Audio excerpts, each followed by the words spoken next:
बेटी को ढूंढा तो होगा, पूरे गांव में भागी होगी। पूरे गांव में हमने ढूंढा, हमें कहीं नहीं मिली। बाहर ही गई है बस कपड़े बदल कर। अच्छा।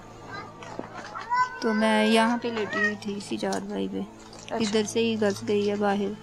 वो तो रोज जाती थी। रोज जाती थी, खेलती भी यही थी बस, आगे भी नहीं ज्यादा जाती थी। बस वापस नहीं आई थी।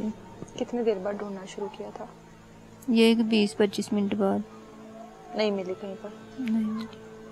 जो पहली रात ज़ैनब के बगैर गुजरी है, मेरा दिल जानता है, मेरा दिल जानता है कैसे गुजरी है मेरे दिल पे। ना मैं बाहर जा सकती थी और ना मैं ढूंढ सकती थी।